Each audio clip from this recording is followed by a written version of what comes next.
Guest, Mr. Krishnan sir, beloved teachers, dear graduates, my dear loving children, dear parents, a very good morning to everyone. So first I would like to thank Almighty for this wonderful platform, and Krishnan sir, he is a motivational speaker and he will introduce himself. If you see the YouTube, you can see his inspirational speech.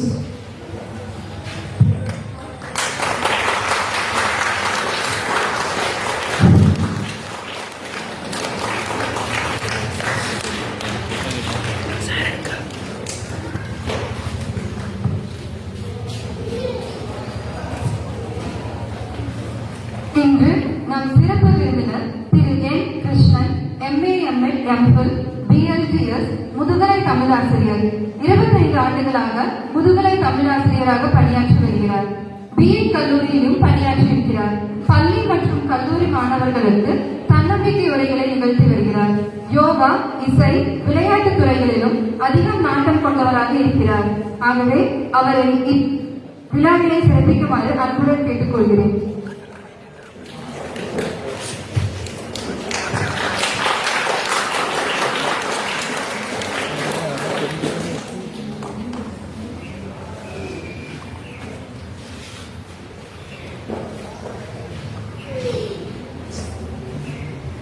அனைவருக்கும் அன்பான காலை வணக்கத்தை கூறி,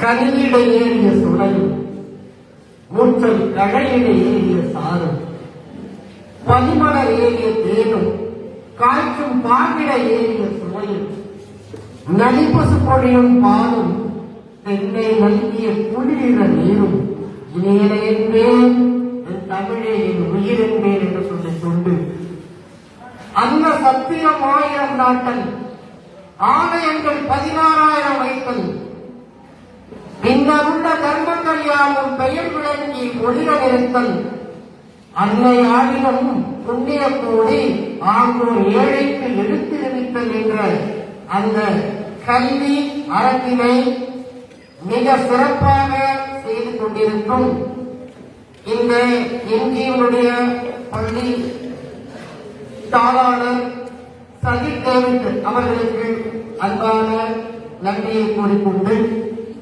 இந்த கல்வி நிறுவனத்தை மிக சிறப்பாக நடத்திக் கொண்டிருக்கும் பள்ளியினுடைய முதல்வர் திருமதி சீலா ஆண்டனி அவர்களுக்கும் அன்பான நன்றியை கூறிக்கொண்டு, ஆசிரியர் பெருமக்கள் அனைவருக்கும் முதற்கண் அன்பான நன்றியை கூறிக்கொண்டு, பள்ளி மாணவர்களுக்கும் அதற்கு மேலாக ஒரு பள்ளி சிறப்பாக நடைபெற வேண்டும் என்றால் 3 பேருடைய ஒற்றுமைகளும் தேவைப்படுகின்றன.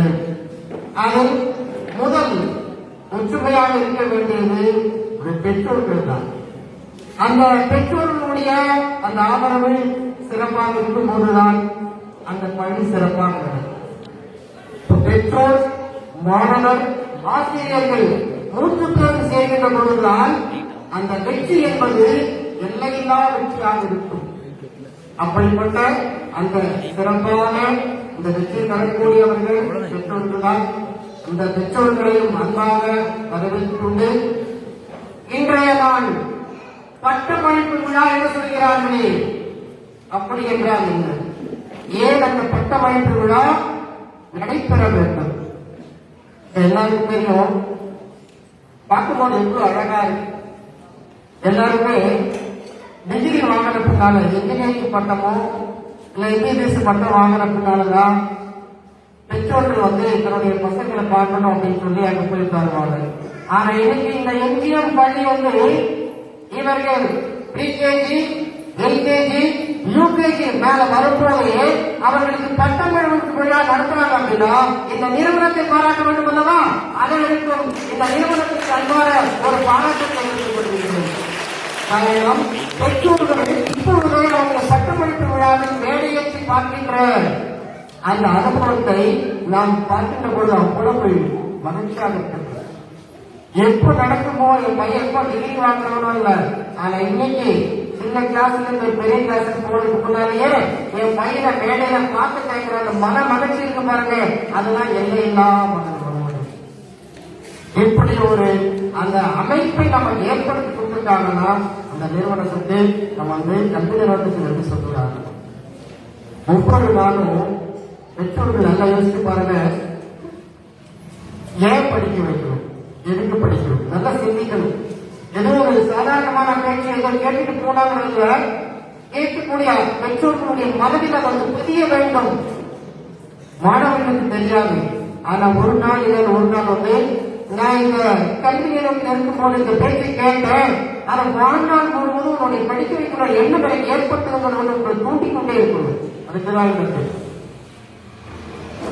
ஒரு கல்யாண வீட்டுக்கு போனாலும் சரி, இல்ல சொந்தக்காரர்களுடைய அவங்களுடைய ஏதோ ஒரு விசேஷத்துக்கு போனாலும் சரி, அங்க முதல்ல நம்ம கிட்ட கேட்கிறவர்கள் உறவினர்களா இருந்தாலும் இல்ல மற்ற நண்பர்களா இருந்தாலும் உன் பையன் என்ன படிக்கிறான், உங்க பொண்ணு என்ன படிக்கிறான், இதுதான் கேட்கிறாங்க.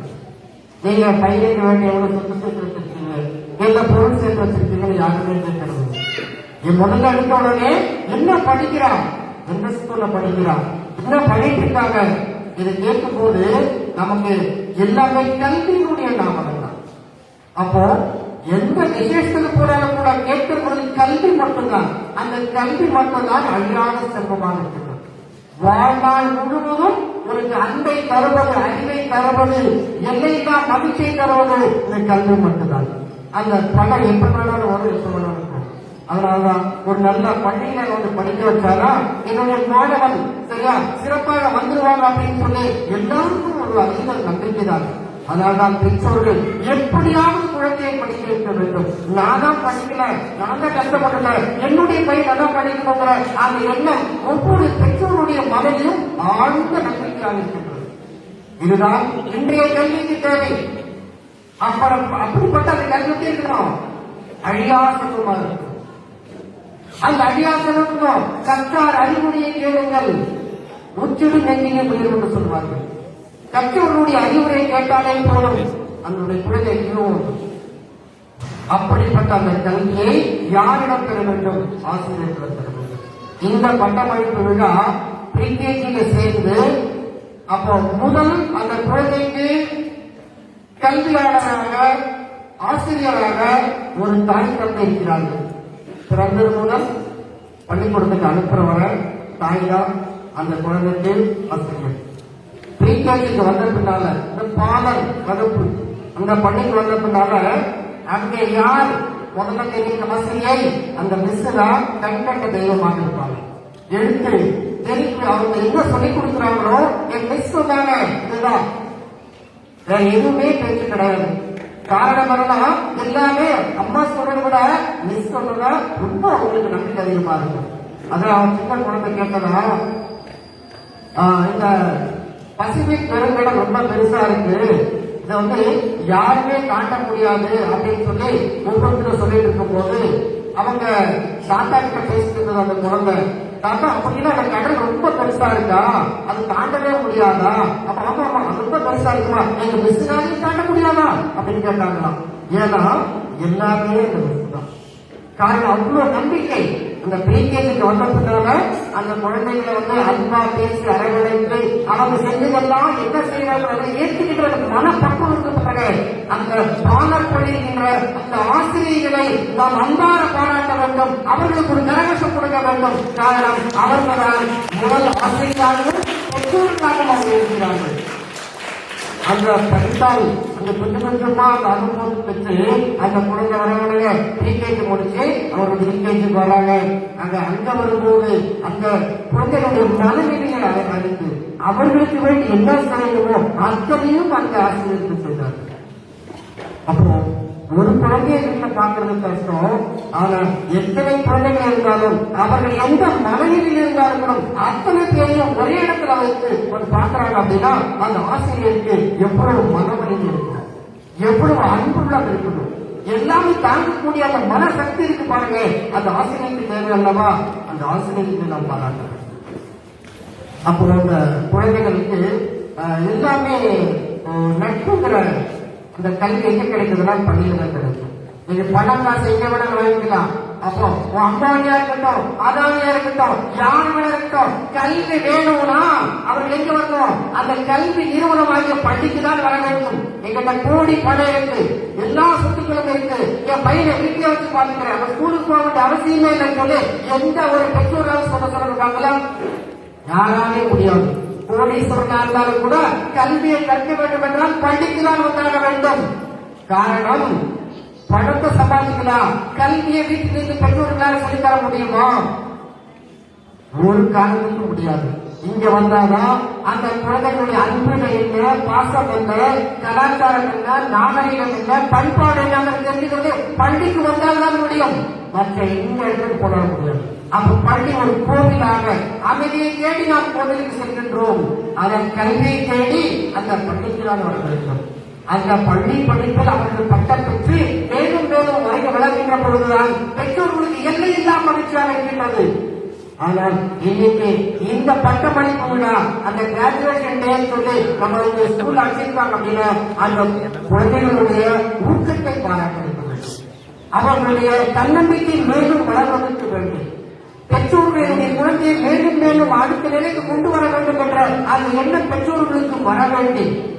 அடுத்த நிலை மூலமாக நான் 25 ஆண்டுகளுக்கு முன்னால் பெற வேண்டிய பட்டத்தை இப்பொழுதே பெற்று அடுத்த நிலையில் மன வலிமையோடு இருக்க வேண்டும் என்ற காரணத்திற்காக தான் இந்த பட்டமளிப்பு விழா நடைபெறுகின்றது. இதை நாம் வரணும். அதுதான் சின்ன சின்ன அந்த குழந்தைகளுக்கு எல்லாம் சொல்லுவாங்க, பெரிய குழந்தைகளுக்கு தான் வந்து அறிவுத்திறன் அதிகம் சொல்லுவாங்க. சின்ன குழந்தைகளை கேட்கறதுக்கு நம்ம பதில் சொல்லவே முடியாது. அவ்வளவு அவங்களுக்கு அந்த ஐக்கிய லெவல் அதிகமாயிடுச்சு.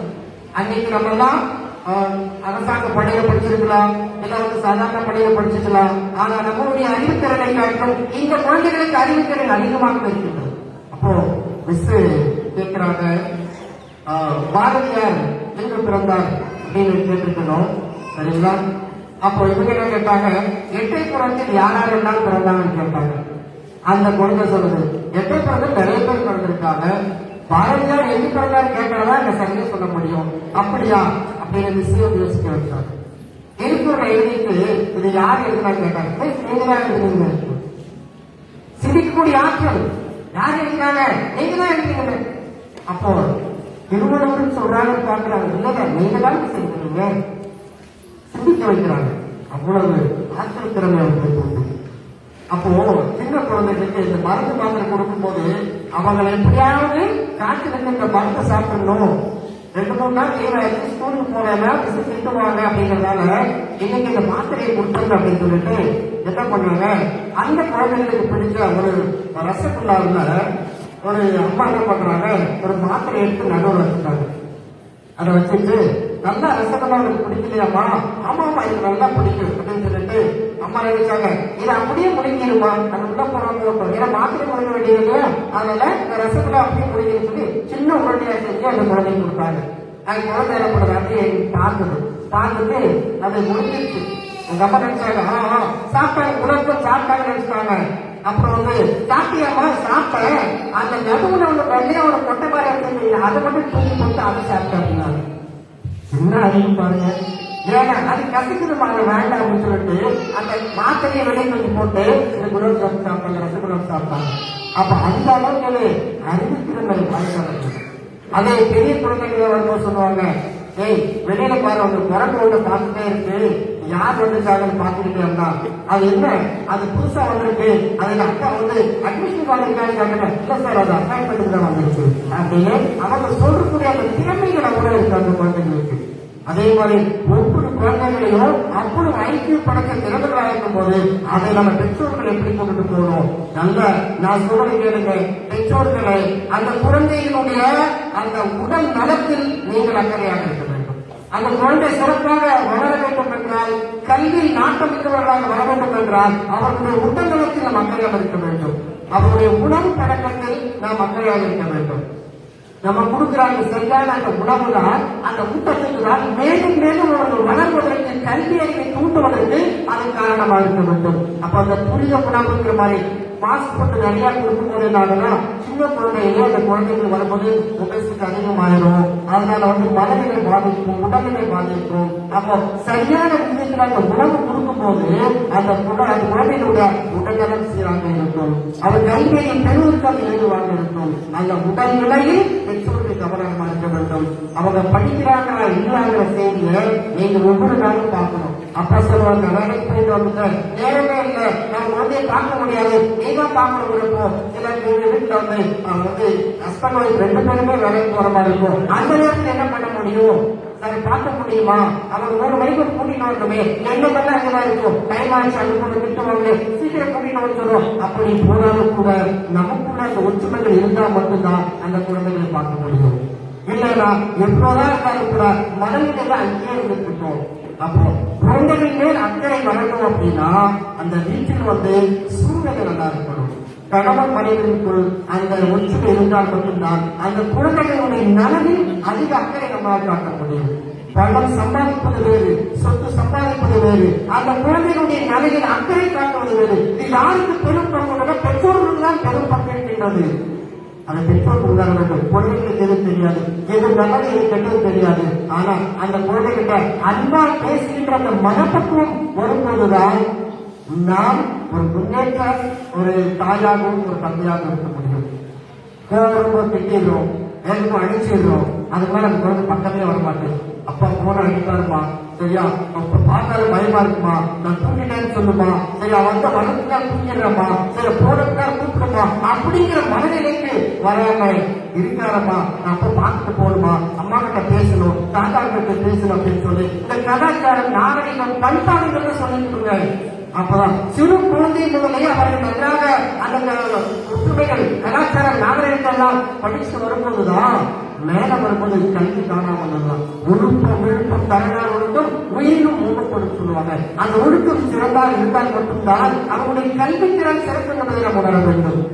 அப்போ இதுல யாருடைய பங்குனா மாணவர்களுடைய பங்கு மட்டுமல்ல, பெற்றோர்களுடைய பங்கும் அதிகமாக இருக்கிறது. அப்போதுதான் அந்த கல்வி இரவும் வெற்றி அடைய முடியும். அப்ப 3 பேர் சேரும்போதுதான் அவங்களுடைய முழு வெற்றியை நாம் காண முடியும். அப்படிப்பட்ட அந்த தன்மையை பெற்றோர்கள் பெற வேண்டும். அப்போ இன்னொன்று, அந்த போட்டி பொறாமை வரக்கூடாதுங்கிற சின்னதுலேயே சொல்லிக் கொடுங்க. ஏன்னா அந்த பொறாமை போட்டி அதிகமாக இருக்கும் போதுதான் அதாவது போட்டி இருக்கலாம், அந்த பொறாமை இருக்கக்கூடாது.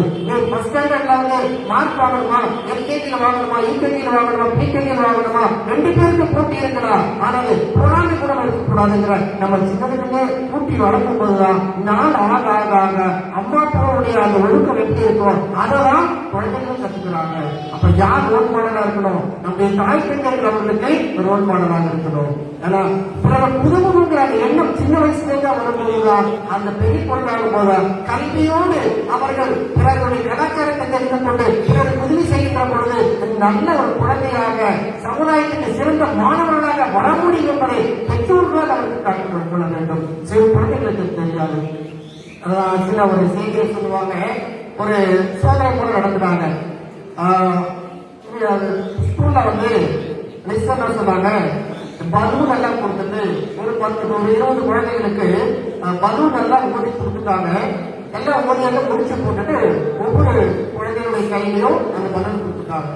கொடுக்கப்பட்டால கரெக்டா நான் விசில் அடிக்கிறேன், அப்ப என்ன பண்றீங்கன்னா அந்த பலூன் எல்லாம் அப்படியே தூக்கி போகணும்னு சொல்லிட்டாங்க. குழந்தைகளும் சரியாயிட்டாங்க, அந்த விசில் அடித்தாங்க, பலூன் எல்லாம் தூக்கி போட்டாங்க. பக்கத்துல ஒரு மின்விசிறி ஒரு பேனும் போட்டாங்க. அந்த காத்துல அந்த பலூன் ஃபுல்லாமே அப்படியே சுத்தி அப்படியே ஒவ்வொன்றா கடந்து போயிடுச்சு. சொன்னாங்க, உங்களுடைய பலூன் எங்க இருக்கோ அதை எடுத்துட்டு வந்திருக்காங்க கேட்டாங்க. எல்லாமே அந்த பலூனை பேர் எழுதிருக்காங்க. 20 பேரா 20 பேருடைய அந்த எல்லாமே எழுதிருக்காங்க. உங்களுடைய பலூன் நீங்க எடுத்துட்டு வாங்கன்னு சொன்ன உடனே ஒவ்வொரு குழந்தையும் முட்டி மோதுது. என்னுடைய பலூன் என்னுடைய பலூன் அந்த பக்கம் இந்த பக்கம் ஓடி யாரும் ஒரு பலூன் கூட எடுக்க முடியல. இதை எடுத்து அங்க போது அதை எடுத்து அங்க போகுது. அப்பதான் யோசனை பண்ணாங்க, எல்லாம் முடிச்சுட்டு எடுக்க முடியலன்னு சொன்னாங்க. அப்போ உனக்கு வேணும் உனக்கு வேணும் எனக்கு வேணும் எனக்கு வேணும் போது உனக்கு கிடைக்கல, நீ என்ன பண்ணிருக்கணும் அப்படின்னா உனக்கு என்ன பலன் கிடைச்சதோ சரியா, உங்க பேர்ல யாரு ஈசான் பேர் இருக்கா, இங்க அன்சார் பேர் இருக்கா, இல்ல இங்க குமாரன் பேர் இருக்கா, நீ என்ன பண்ணிருக்கணும் அப்படின்னா உனக்கு கிடைச்ச அந்த பலனை உன்னுடைய ஃப்ரெண்டுக்கு போய் கொடுத்துருந்தானா ஒரே நிமிஷத்துல மட்டும் யாராவது கிடைச்சதோ அந்த ஃப்ரெண்டு கிடைக்கும். ஒரே கிளாஸ்ல இருக்கீங்க, அப்ப எல்லாருக்கும் அதுல கொடுத்துருந்தாரா?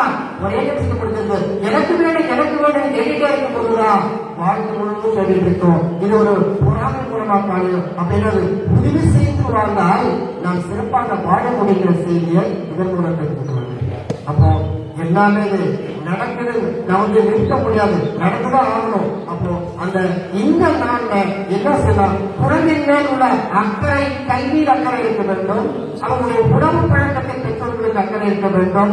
அவர்களுடைய வாழ்க்கை தரப்பில் உள்ள ஒழுக்கத்தை பெற்றோர்களுக்கு அக்கறை இருக்க வேண்டும். இது சரியாக அந்த குழந்தைகளுக்கு கொடுத்துவிட்டோமானால் ஒரு நல்ல குழந்தை இந்த நாட்டினுடைய ஒரு மிகப்பெரிய தலைவராக ஒவ்வொரு குழந்தையும் வர முடியும் என்பதை அனைவரால் சொல்ல முடியும். ஆனால் இதில் அம்பேத்கர் நம்முடைய நாட்டினுடைய மிக சிறந்த தலைவராக இருக்கின்ற அம்பேத்கர் ஒரு முறை முதல் நாள் பள்ளிக்கு வந்தாரு.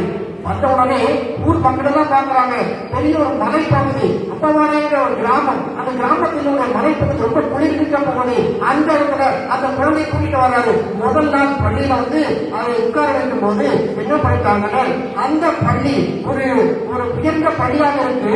ஆனா அவர்களுக்கு ஆழ்ந்த குழந்தை சொல்லி என்ன பண்ணிட்டாங்க, அந்த அம்பேத்கரை தரையில உட்கார வச்சுட்டாங்க. ஒரு கோழி பைய போட்டு, சாக்கு பைய போட்டு கீழே உட்கார வச்சுட்டாங்க.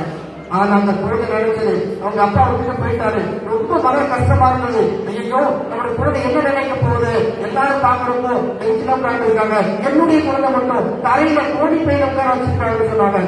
ஆனா அந்த குழந்தை ஒரு ஆசிரியருடைய அரவணைப்பின் மூலமாக நல்ல படிக்கிற குழந்தை, ஒழுக்கமுள்ள குழந்தை, அப்படிப்பட்ட வந்த குழந்தைக்கு யார் ஆதரவு காட்டுறது? அப்போ அந்த மேனேஜ்மெண்ட் என்ன பண்ணிட்டாங்க, அந்த பையனை பார்க்கவே இல்லை. அந்த குழந்தைக்கு சாயந்தரம் வீட்டுக்கு போன ஒரே அழுங்க, அம்மா இப்படி எல்லாம் பண்ணிட்டாங்க போது மனசு எவ்வளவு கஷ்டமா இருக்கு அப்படின்னு. இல்லப்பா, ஒரே பையனா இருக்கு, இங்கதான் படிச்சு ஆகணும்னு சொல்லிட்டு அந்த குழந்தை படிக்க வச்சாங்க. 1வது 2வது 3வது 4வது படிக்கும் போது அந்த இடத்துல அந்த குழந்தைக்கினுடைய கல்வி அறிவு அதிகமாக இருந்ததை பார்த்து அந்த ஆசிரியர் அந்த குழந்தைகள் அன்பு பாராட்டினாரு. அது வேண்டியதான் சொல்லிக் கொடுத்தாரு. எதிர்காலத்தில் என்னாச்சுன்னா அந்த குழந்தை மிகப்பெரிய ஒரு பட்டத்தை பெற்று, இந்தியாவினுடைய பட்டம் பெற்று, டாக்டர் பட்டம் பெற்று, வெளிநாட்டு லண்டன் போய் பல வகையான பட்டத்தை பெற்று கடைசியில அந்த குழந்தை மிகப்பெரிய ஒரு தலைவராக வந்தார். ஆனால் அவருடைய அந்த பெயர் ஆசிரியர் பேர் அம்பேத்கர். அவருடைய பேர் அம்பேத்கர் அல்ல, அவருடைய பேர் அம்பேத்கர் அல்ல, அவருடைய ஆசிரியர் பேர் அம்பேத்கர். அதனால பீமாராம் ராம்ஜிங்கிற அந்த பெயரை எப்படி மாறினால அம்பேத்கருடைய ஆசிரியர் அன்பு காட்டி ஆசிரியருடைய அரைவழிப்பின் மூலமாக இந்திய நாட்டினுடைய மிகப்பெரிய பட்டத்தை பெற்ற காரணத்தினால் என்னுடைய பேர் அம்பேத்கர். ஆசிரியருடைய பேர் வச்சாங்க. ஆசிரியர்கள் எவ்வளவு அன்பு பாருங்க. அப்போ நம்முடைய ஒவ்வொரு ஆசிரியரும் அந்த மாணவர்கள் அன்பு கொண்டிருந்தால் அந்த மாணவர்களை உருவாக்க முடியுங்கிறதுக்கு இது சாட்சியா இருக்கு. கடைசி சந்தியாச்சுதான் நம்முடைய இந்திய நாடு சுதந்திர பெற்ற பின்னால் அந்த இந்திய அரசியல் சாசன சட்டத்தை எழுதியவர் யார் என்று கேட்டால் அது அம்பேத்கர் தான். இந்திய நாடு அவர்களுக்கு எதிர்பார்த்து கொண்டிருக்கிறது. கடைசியில் வந்தாங்க, இந்திய நாடு சல்யூட் அடித்து வரவழைத்து இந்த சட்டத்தை வரவழைத்து இந்திய நாட்டினுடைய சட்ட நிபுணராக இன்னைக்கு வரைக்கும் உலக நாடுகளை போற்றக்கூடிய ஒரே தலைவர் அம்பேத்கர் இருந்தால் அது யார் காரணமா? ஆசிரியர் இருக்காங்க. அப்ப நான் சொல்றேன், பெற்றோர், மாணவர், ஆசிரியர் 3 பேர் ஒன்றா சேரும்போது இந்த சமுதாயம் சிறப்பாக இருக்கும் அப்படின்னு கூறிக்கொண்டு இந்த நாளை மிக சிறப்பாக கிராஜுவேஷன் டே பட்டமளிப்பு விழான்னு சொல்லி சிறப்பாக கொண்டாடி இன்னைக்கு அனைவரையும் பெற்றோர்கள் வரவேற்று இந்த விழாவை நடத்திய நம்முடைய பள்ளியினுடைய அந்த முதல்வர் செயலாளர்களுக்கும் எல்லா ஆசிரியர்களுக்கும் என்ற அன்புக்குரிய என் பெற்றோர்களுக்கும் குழந்தைகளுக்கும் இந்த வாய்ப்பளித்த அனைவருக்கும் அன்பான நன்றி கூறி விடைபெற்றுக் கொள்கிறேன். நன்றி, வணக்கம். Thank you so